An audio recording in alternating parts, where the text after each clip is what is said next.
నమస్కారం AVN news కు స్వాగతం. ముందుగా ముఖ్యాంశాలు. అంతర్జాతీయ ప్రమాణాలతో జాతీయ రహదారులు తెలంగాణకు అధిక ప్రాధాన్యత ఇస్తామన్న కేంద్ర మంత్రి నితిన్ గడ్కరీ. ఆంధ్రప్రదేశ్ అధ్వానం అని మంత్రి కేటీఆర్ విమర్శ. తెలంగాణలో హైదరాబాద్ బెస్ట్ సిటీ అన్న మంత్రి. కేటీఆర్ వ్యాఖ్యలపై ఏపీలో దుమారం, మండిపడ్డ పలువురు వైసీపీ నేతలు. తెలంగాణలో సంపద సృష్టిస్తున్నాం, ప్రజలకు పంచుతున్నామన్న మంత్రి కేటీఆర్. ఈటెల ప్రాతినిధ్యం వహిస్తున్న కమలాపూర్లో దారుణం, బడిలో మైనర్ బాలికపై సామూహిక అత్యాచారం. ఇక వివరాల్లోకి వెళ్తే దేశవ్యాప్తంగా నిర్మిస్తున్న జాతీయ రహదారులను అంతర్జాతీయ ప్రమాణాలతో నిర్మిస్తున్నట్లు కేంద్ర రోడ్డు రవాణా జాతీయ రహదారుల శాఖ మంత్రి నితిన్ గడ్కరీ తెలిపారు. జాతీయ రహదారుల ప్రాజెక్టులో తెలంగాణకు ప్రాధాన్యత ఇస్తున్నామని చెప్పారు. తెలంగాణలో 7,500 కోట్లతో 354 కిలోమీటర్ల విస్తీర్ణంలో నిర్మించనున్న 12 జాతీయ రహదారుల నిర్మాణానికి శుక్రవారం హైదరాబాద్లో శంకుస్థాపన చేశారు. ఈ కార్యక్రమంలో కేంద్ర మంత్రి కిషన్ రెడ్డి, రాష్ట్ర మంత్రి ప్రశాంత్ రెడ్డి తదితరులు పాల్గొన్నారు. Shri Prashant Reddy ji, Shri Kamti Venkat Reddy MP ji, Shri P Ramulu MP, Shri G Ranjith Reddy, Shri B Patil member of parliament, Shri M Srinivas Reddy member of parliament, Shri P Dayalokar MP, Shri Kota Prabhakar Reddy MP, Shri Raghunath Rao MLA, Shri Raja Singh MLA, मंच पर उपस्थित सभी सम्माननीय मंत्रीगण, विधायकगण, सांसदगण, अगर किसी का नाम गलती से रह गया तो मुझे माफ़ करिए क्योंकि मुझे पता नहीं है सबके नाम। आदरणीय मंच और उपस्थित सभी भाई और बहनों, तेलंगाना एक प्रगतिशील, समृद्ध और संपन्न राज्य है। हम अक्सर एक बात कहते हैं कि अलग भाषा, अलग वेश, फिर भी हमारा एक देश। और हमारे देश को अगर आगे ले जाना होगा तो हमारे देश का विकास होना चाहिए। और जो विकास होता है उसमें जो इकोनॉमिक प्रोग्रेस होता है उसके लिए हमारे लिए 4 बातें बहुत ज़रूरी होती है। 1 is water, power, transport and communication. Without this 4 pillar, we cannot get investment in agriculture and in industry. And without investment, we cannot make progress. And without progress, we cannot eradicate poverty. And for that reason, we need to develop industry, agriculture in the state. And for that reason, we need water, power, transport and communication. मुझे खुशी है कि आज तेलंगाना में 2 projects का शुभारंभ हुआ, 17 project का भूमि पूजन हुआ। पर जो कुछ हुआ था वो तो केवल ट्रेलर है, अभी तो सही फिल्म शुरू होना और बाकी है। तेलंगाना के लिए मुझे खुशी इस बात की है कि 2014 में जब मैं इस विभाग का मंत्री बना तब करीब तेलंगाना में नेशनल हाईवे जो था इन 2014 वो 2511 किलोमीटर था। और आज तक मार्च 2022 तक ये लेंथ 5000 किलोमीटर हुई है, 4996 किलोमीटर। इस 8 साल में हमने 2485 किलोमीटर हाईवे नेटवर्क बढ़ाया है। अगर इसको 8 साल में कहे तो 100% हमने नेटवर्क को बढ़ाकर दिखाया है और आने वाले समय में और निश्चित रूप से इसमें बढ़ोतरी होगी, ये मैं आपको विश्वास देना चाहता हूँ। जहाँ तक तेलंगाना में जो 32 डिस्ट्रिक्ट है, 33 डिस्ट्रिक्ट है, 33 डिस्ट्रिक्ट प्लेसेस, मुझे इस बात की खुशी है कि आउट ऑफ 32 डिस्ट्रिक्ट को हमने तेलंगाना को पूरी तरह से डिस्ट्रिक्ट को जोड़ दिया है। एक ही डिस्ट्रिक्ट का अपवाद है, दैट इज़ पड़पल्ली। और मैं विश्वास देना चाहता हूं कि इसकी भी कनेक्टिविटी शॉर्टली की जाएगी और सभी डिस्ट्रिक्ट एनएच से जोड़े जाएंगे, ये विश्वास मैं आपको देना चाहता हूं। मेरे पास काफ़ी लंबी लिस्ट है, पर मैं अपने भाषण में वो लिस्ट अपना समय नहीं गवाऊंगा, वेबसाइट पर डाल दूंगा। मैं आपको बताना चाहता हूं कि 2014 से लेकर 2024 दिसंबर तक ये 10 साल जब पूरे होंगे तो तेलंगाना में 3 लाख करोड़ रुपए జాతీయ రహదారుల నిర్మాణము ప్రారంభించడం జరిగింది. అద్భుతంగా రోడ్ల నిర్మాణం చేయడం జరిగింది. కానీ ఆ తర్వాత వచ్చినటువంటి ప్రభుత్వం కొద్దిగా నిర్లక్ష్యం చేశారు. మళ్ళీ ఈరోజు నరేంద్ర మోడీ గారి నేతృత్వంలో భారతీయ జనతా పార్టీ ప్రభుత్వం ఏర్పడిన తర్వాత అద్భుతంగా ఈ యొక్క జాతీయ రహదారులకు అత్యంత ప్రాధాన్యత ఇచ్చి కేంద్ర ప్రభుత్వ బడ్జెట్లో సింహ భాగము ఈ యొక్క రహదారుల నిర్మాణం కోసం ఖర్చు పెడుతున్నటువంటి విషయాన్ని నేను ఈ సందర్భంగా మనవిస్తూ ఉన్నాను.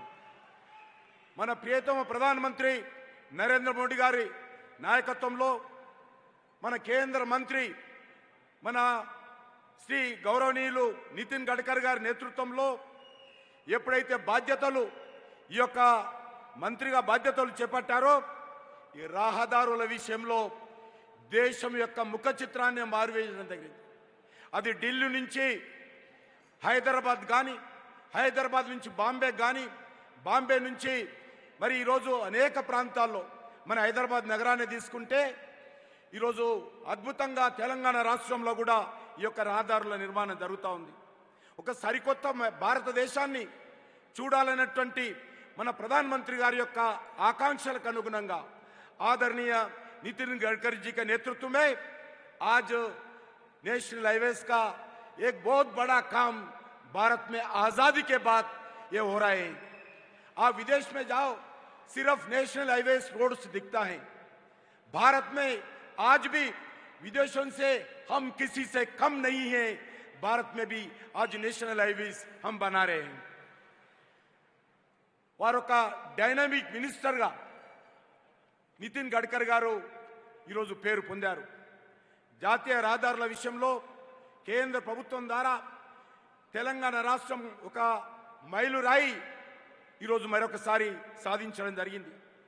మీరందరూ వినాలి, తెలంగాణ రాష్ట్రం ఏర్పడినప్పుడు అంటే స్వాతంత్రం వచ్చినటువంటి 68 సంవత్సరాల వరకు తెలంగాణ రాష్ట్రంలో నిర్మించినటువంటి రోడ్లు 2511 కిలోమీటర్లు జాతీయ రహదారులు.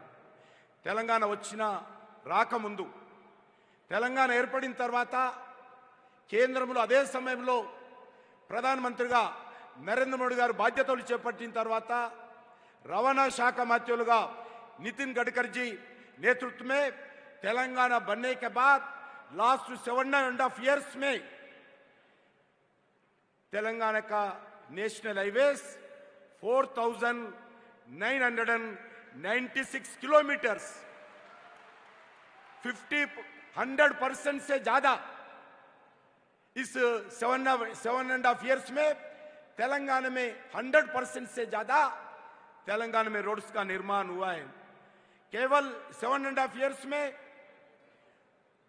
2,485 किलोमीटर्स न्यू रोड्स का कंस्ट्रक्शन तेलंगाना में किया है और आने वाले 5 साल में देश में हो तेलंगाना में हो नेशनल हाईवेज का जो रफ्तारी चल रही है और जोरी से नितिन गडकरी जी के नेतृत्व में नरेंद्र मोदी जी के मार्गदर्शन में देश में रोड्स का निर्माण होगा।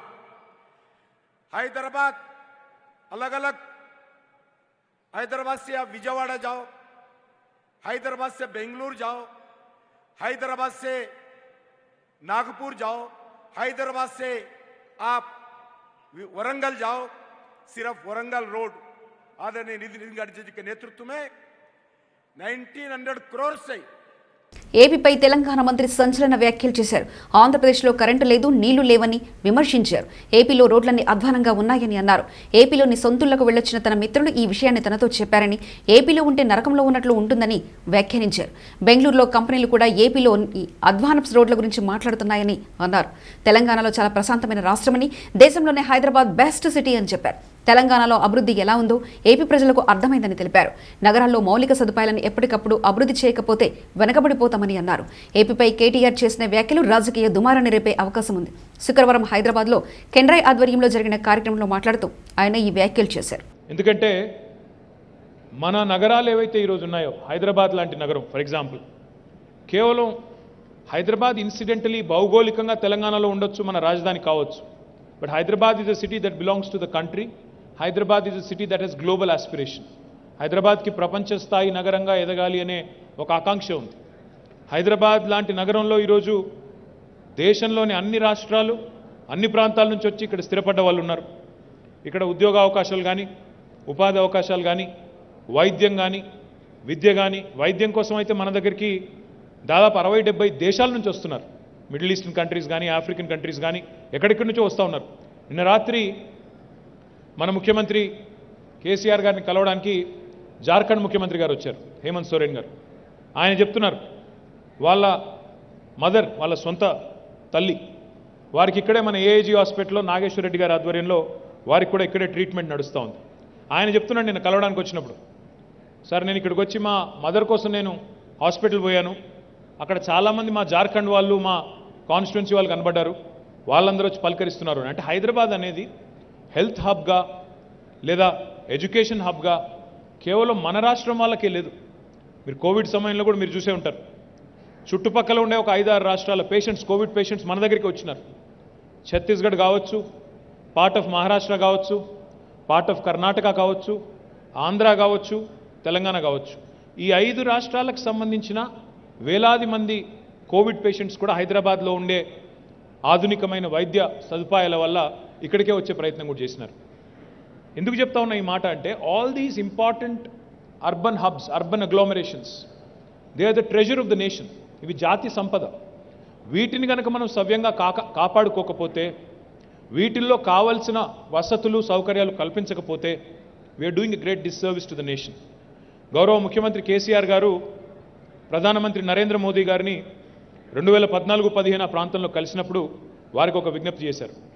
ఏమన్నారంటే, భారతదేశంలో ఇప్పుడు నేను చెప్పినట్టే టాప్ 10 సిటీస్ ఏంటి, భారతదేశంలో మున్సిపాలిటీలు, మున్సిపల్ కార్పొరేషన్లు తీసుకుంటే 6,000 పైన ఉంటాయి.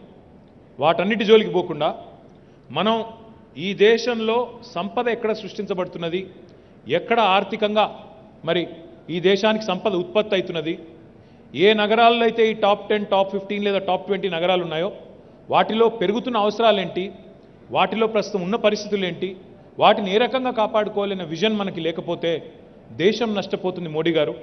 కాబట్టి మీరు హైదరాబాద్ లాంటి నగరం కోసం సంవత్సరానికి, హైదరాబాద్ కానీ, బెంగళూరు కానీ, ఢిల్లీ కానీ, చెన్నై కానీ, ఇంకోటి కానీ, సంవత్సరానికి కేంద్ర ప్రభుత్వం నుంచి ఖచ్చితంగా ఒక 10,000-15,000 కోట్ల ఒక భారీ మొత్తం ఇట్లాంటి నగరాలకు ఇస్తేనే, దానికి అవసరమైతే కండిషన్ పెట్టండి, మేము 10,000 కోట్లు ఇస్తాం, మీరు కూడా రాష్ట్ర ప్రభుత్వం 10,000 కోట్లు ఇవ్వండి అనే కండిషన్ పెట్టి ఆ రకంగా ఒక 5 ఏళ్ల పాటు డ్రైవ్ చేస్తే తప్ప ఈ దేశం మనం అనుకున్నంత వేగంగా ముందుకు పోదు అని చెప్పి చూశారు. సరే, ఆయన వినలేదు, అది వేరే మాట. నేను రాజకీయంగా విమర్శలు నేను చేయను. కానీ ఏపీలో మౌలిక వసతులు లేవంటూ తెలంగాణ మంత్రి కేటీఆర్ చేసిన వ్యాఖ్యలపై ఏపీకి చెందిన నేతలు వరుసగా స్పందిస్తున్నారు. ఇందులో భాగంగా ఏపీ విద్యాశాఖ మంత్రి బొత్స సత్యనారాయణ స్పందించారు. ఏపీ గురించి కేటీఆర్ ప్రత్యక్షంగా ఏమీ చూడకుండానే ఆయన స్నేహితుడు చెప్పిన మాటలు నిజమని నమ్మి ఆయన వ్యాఖ్యలు చేశారని బొత్స, తెలంగాణలో పరిస్థితులను ప్రత్యక్షంగా చూసిన తాను ఎవరికి చెప్పుకోవడం లేదు కదా అంటూ స్పందించారు. తమ రాష్ట్రంలో జరిగిన అభివృద్ధి గురించి చెప్పుకోవచ్చు కానీ పొరుగు రాష్ట్రాలను విమర్శించరాదంటూ బొత్స అభిప్రాయపడ్డారు. ఈ సందర్భంగా బొత్స మాట్లాడుతూ, ఏపీ గురించి కేటీఆర్కు ఎవరో స్నేహితుడు ఫోన్ చేశాడేమో, నేను నిన్నటి వరకు హైదరాబాద్లోనే ఉన్నా, కరెంటు లేక జనరేటర్ మీద ఉండాల్సి వచ్చింది, ఇది నేను ఎవరితో చెప్పలేదు కదా. కేటీఆర్ మాటలను నేను ఆక్షేపిస్తున్నాను. బాధ్యత కలిగిన స్థాయిలో ఉండి అలా మాట్లాడకూడదు. మీ దగ్గర జరిగిన అభివృద్ధి ఏమిటో చెప్పుకోవచ్చు కానీ పక్క రాష్ట్రాలను విమర్శించవద్దు. కేటీఆర్ తన వ్యాఖ్యలను వెనక్కి తీసుకోవాలని బొత్స డిమాండ్ చేశారు. ఇది డిస్కషన్ కూడా జరగలేదు. అది ఓన్లీ ప్రచారం మాత్రం, పుకారం మాత్రమే. అది ఎంతనా అది. అయితే సత్యసాయిలో మాత్రం 12:30 అప్పుడు ఒక ఇమేజ్ బయటకు వచ్చింది. 12:30 12-15 నిమిషాలకి ఎంతకో బయటకు వచ్చింది అనేది అధికారులు చెప్తుంది. దాన్ని ఎంక్వైరీ చేస్తున్నాము. 12-15కి వచ్చిందన్నారు. కానీ పత్రికల వాళ్ళు వచ్చి ఇప్పుడు చూపెడతాం కానీ ఇది 10 గంటలకే మాకు వచ్చిందని చెప్తున్నారు. కానీ అది అవాస్తవాలు వాస్తవమా అవాస్తవమా ఏంటి జరిగింది అనేది ఇంకో అరగంటలో దాని మీద 1 గంటలో మళ్ళీ దాని విషయాన్ని అంతా కూడా ట్రాన్స్పరెంట్గా మీకు చెప్తాం. సీరియస్గా తీసుకుంటాం. ఇప్పుడు ఎక్కడంటే ఈ వ్యవస్థ ఇంత పెద్ద వ్యవస్థలోనూ ఇవాళ టెక్నాలజీ పెరిగిపోయిన తర్వాత అన్నింటినీ మనం కట్టడి చేస్తున్నప్పుడు కూడా ఎక్కడో దగ్గర వచ్చి స్వార్థంతోనో కుతంత్రంతోనో కుట్రతోనో లేకపోతే ఏదో యాంబిషన్తోనో ఒక మెసేజ్తోనో ఏదో కార్యక్రమం చేస్తున్నప్పుడు దాన్ని అడ్డుకోవడానికి చేస్తున్నాము. అవన్నీ పగడబందిగా నిన్న మొన్న జరగదు, ఇవాళ కూడా నంద్యాలలో గట్ట ఎక్కడ జరగదు. కానీ ఇది లీక్ కాదు, ఇది స్ప్రెడ్ అవ్వలే. ఏదో ఒకరి కోసం 2 కోసమో 5 కోసమో లేకపోతే ఒక రూమ్లో జరుగుతున్న మన కోసమో ఏదో సంథింగ్ జరుగుతున్న విషయాన్ని దాన్ని కూడా కంటిన్యూ చేస్తాం. ప్రైవేట్ కాలేజీలు ఎవరి మీద మనం వాళ్ళని ఆపేదించకంటే ఎవరో కొంత స్వార్థపూర్తిగా కుట్రతో చేస్తున్న కార్యక్రమం అనేది మనం తేడతలం అవుతుంది. ఎక్కడ జరిగితే తీసుకున్న దాని విషయాన్ని బయట చెప్తాం. ఎక్కడ ఏ చిన్న అంశమైనా సరే మా దృష్టికి వస్తే, ఎందుకని ఇది సున్నితమైన అంశం. 6 లక్షల మంది పిల్లలకు సంబంధించిన వాళ్ళ భవిష్యత్తు సంబంధించిన అంశం. ఆ కుటుంబాలు ఎంతో వాళ్ళకి అందరూ కూడా ఎంతో వేదంతో ఉంటారు ఇలాంటి జరిగితే. కాబట్టి ఎక్కడా కూడా దీంట్లో మేము అలసత్వం లేదు, పగడబందీగా చేస్తున్నాం. సార్, ఇప్పుడు ఈరోజు కేటీఆర్ కొన్ని కామెంట్స్ చేశారు. ఆంధ్రప్రదేశ్లో కరెంట్ లేదు, రోడ్లు లేవు, నీళ్లు లేదు. వాళ్ళ ఫ్రెండ్ ఒకరు ఫోన్ చేస్తే ఎప్పుడెప్పుడు హైదరాబాద్ వెళ్ళిపోదాం అనిపిస్తుంది. నాకు నిజంగా ఆయన ఏం చెప్పాడో నాకు తెలియదు, కానీ చూడలేదు. చూసిన తర్వాత దాన్ని స్పందిస్తాను ఒకటి. కానీ ఆయన నిజంగా నువ్వు చెప్పినట్టుగా అసీనా చెప్పినట్టుగా నిజమా అది మాట్లాడి ఉంటే ఇప్పుడు మనం రోడ్డు మీద నిలబడి మాట్లాడుతున్నాం. అతను వాళ్ళ ఫ్రెండ్ చెప్పాడు, నేనైతే హైదరాబాద్ వెళ్ళి స్వయంగా నేను ఉండి వస్తున్నాను కాబట్టి అక్కడ కరెంటే లేదు. అయితే అక్కడ అవన్నీ నేను చెప్తాను. నేనైతే అతనికి ఎవరో ఫోన్లో చెప్పుంటారు, నేనైతే అనుభవించి వచ్చాను. జనరేటర్ వేసుకొని ఉండి వచ్చాము. మరి దానికేం సమాధానం చెప్తాము? అది తప్పు కదా. అలా అంటే బాధ్యత గల వ్యక్తులు అలాంటి మాటలు మాట్లాడకూడదు. వాళ్ళతో ఘనత చెప్పుకోవచ్చు, కానీ ఎటుబాటు లేదు. రమ్మనండి, ఆయన తీసుకుని చూపెడతాము. నిజంగా ఆయన చెప్పుంటే అది ఐ షుడ్ నాట్ దాన్ని తీవ్రంగా నేను ఆక్షేపిస్తున్నాను. ఆ భాషను దయచేసి విత్డ్రా చేసుకోవాలి. మాకేం తెలుసు, అది వెళ్ళి ఆయన అడగండి విషయం చెప్తాను.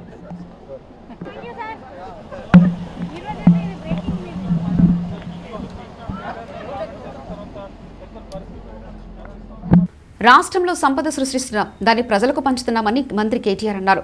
తెలంగాణలో ఏ మూలకెళ్లినా ఎకరం భూమి విలువ 15 లక్షలకు తక్కువ లేదని చెప్పారు. రాష్ట్రం సిద్ధించినప్పుడు మన తలసరి ఆదాయం 1,20,000 అని, 2 ఏళ్ల తర్వాత అది 2.78 లక్షలకు చేరిందన్నారు. మాదాపూర్ హైటెక్స్లో జరుగుతున్న కెడ్రాయ్ ప్రాపర్టీ షోను మంత్రి కేటీఆర్ ప్రారంభించారు. ఈ సందర్భంగా మాట్లాడుతూ వ్యవసాయం తర్వాత అత్యధిక ఉపాధి కల్పిస్తున్నది నిర్మాణ రంగమేనని చెప్పారు.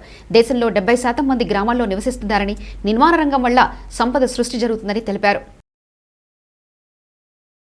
మాజీ మంత్రి ఈటల రాజేందర్ సొంత మండలమైన కమలాపూర్లో దారుణం చోటు చేసుకుంది. రోజురోజుకు మహిళలపై దాడులు పెరిగిపోతున్నాయి. మహిళల కోసం ఎన్ని చట్టాలు వచ్చినా దాడులనేవి ఆగడం లేదు. చిన్నపిల్లల నుంచి వృద్ధుల వరకు ఎవరిని వదలడం లేదు కామాంధులు.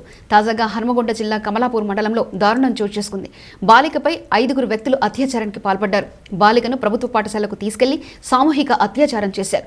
ప్రస్తుతం ఈ ఘటన స్థానికంగా కలకలం సృష్టిస్తుంది. బాధితురాలి కుటుంబ సభ్యుల ఫిర్యాదు మేరకు ఘటనా స్థలానికి చేరుకున్న పోలీసులు కేసు నమోదు చేసుకుని నిందితుల్ని అదుపులో తీసుకుని విచారిస్తున్నారు. వాళ్లకు సంబంధించిన పూర్తి వివరాలు తెలియాల్సి ఉంది. సూర్యాపేట జిల్లా తుంగతుర్తి నియోజకవర్గంలోని జాజరెడ్డిగూడెం మండలం అరవపల్లి గ్రామానికి చెందిన కానిస్టేబుల్ కీర్తిశేషులు దావుల పెద్ద వీరప్రసాద్ యాదవ్ దశదిన కర్మకు జిల్లా ఎస్పీ రాజేంద్ర ప్రసాద్ హాజరయ్యారు. ఈ సందర్భంగా ప్రసాద్ చిత్రపటానికి ఆయన పూలమాలలు వేసి నివాళులర్పించారు. మృతుని కుటుంబానికి శాఖాపరమైన సహాయ సహకారాలు అందిస్తామని చెప్పారు. ఈ కార్యక్రమంలో జడ్పీటీసీ దావుల వీరప్రసాద్ యాదవ్, సిఐ రాజేష్, స్థానిక ఎస్ఐ మహేష్, దేవాలయ కమిటీ చైర్మన్ విద్యాసాగర్, కడారి నరేష్ యాదవ్, దావుల గోపాల్, మల్లికార్జున్, లింగయ్య, బుక్కరాజు, యాదగిరి తదితరులు పాల్గొన్నారు.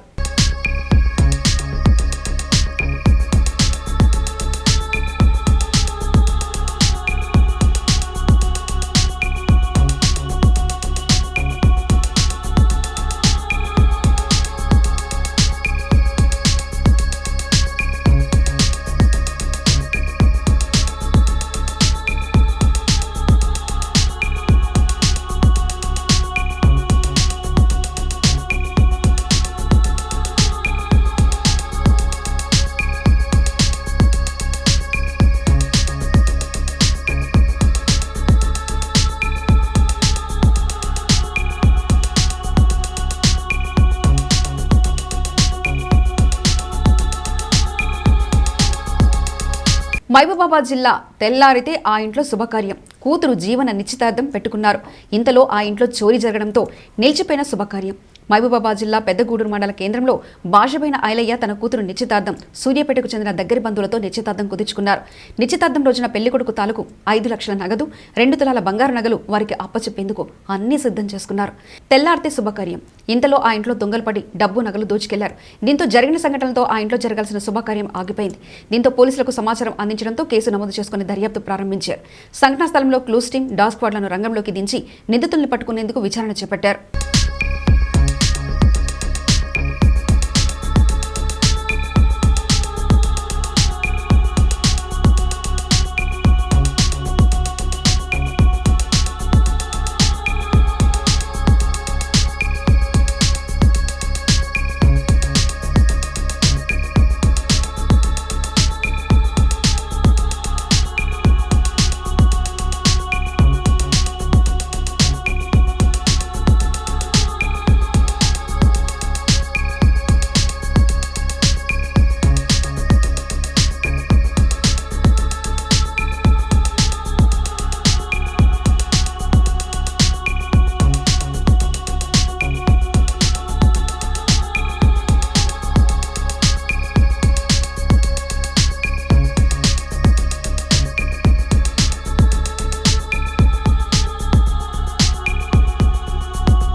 ప్రసవం సందర్భంగా మహిళలు పాడే వేదన కన్నా టీఆర్ఎస్ పాలనలో అనుభవిస్తున్న నరకం ఘోరంగా ఉందని బీఎస్పీ నేత ఆర్ఎస్ ప్రవీణ్ కుమార్ పేర్కొన్నారు.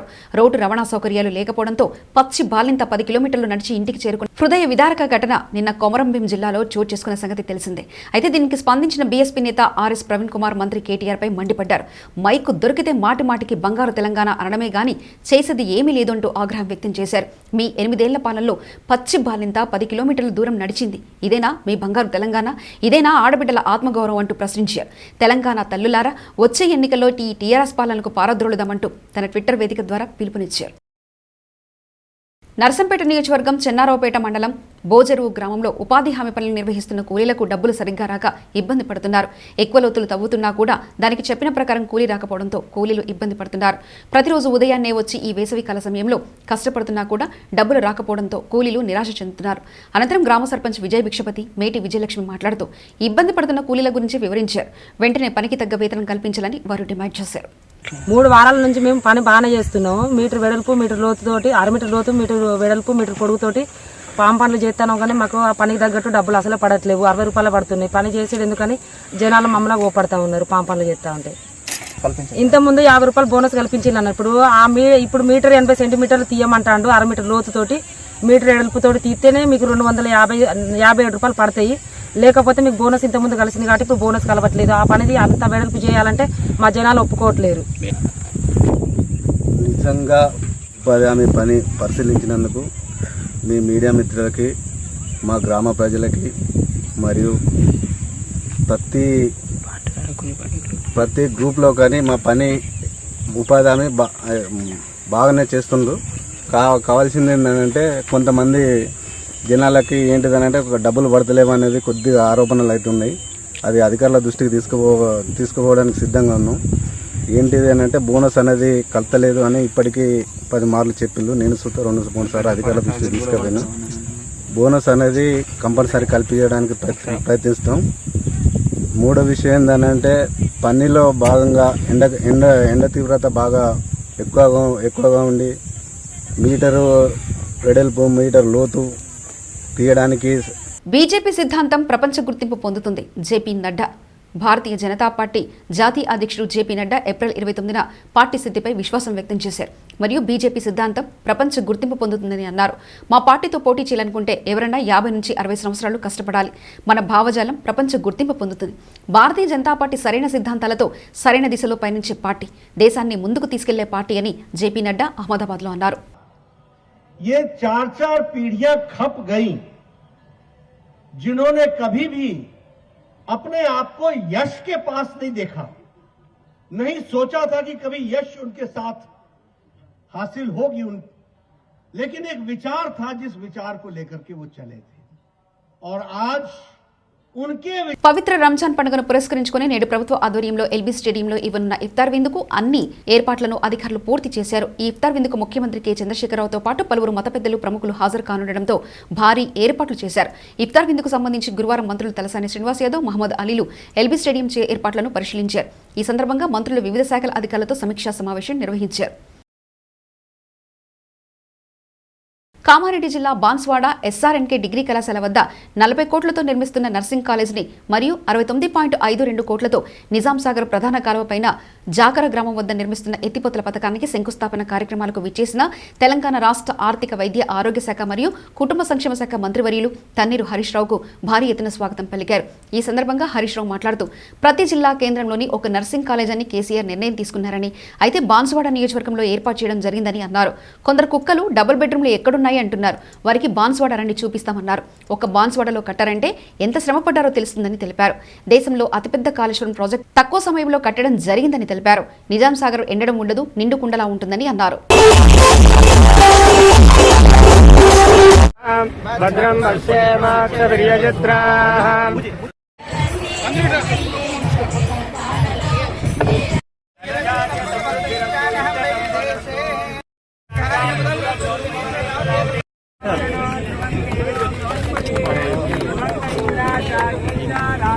యువకులతో ముఖ్యంగా ముదుసలి వాళ్ళతో కూడా అంటే తల్లిదండ్రుల మూలాన్ని మర్చిపోవద్దని ప్రతి ఉపన్యాసంలో చెప్తూ ఏ కాలేజ్ చేయకుండా ఆయన మాటలు చూడకుండా పాటిస్తున్న మహనీయుడి ఈరోజు 40 కోట్ల పైన నర్సింగ్ కళాశాలని ఏర్పాటు చేయడానికి మరి శంకుస్థాపన చేయడం రోడ్ల విషయంలో కానీ, నర్సింగ్ కాలేజ్ విషయంలో కానీ, మిగతా జూనియర్ కాలేజీ కానీ, డిగ్రీ కాలేజీ కానీ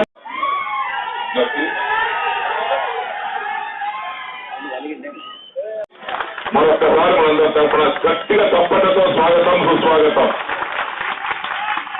కానీ మన తెలంగాణ రాష్ట్రంలో జిల్లా కేంద్రం కాని చోట ఎక్కడన్నా నర్సింగ్ కాలేజీ శాంక్షన్ అయిందంటే అది ఒకే ఒక్కటి బాన్స్వాడ నియోజకవర్గం.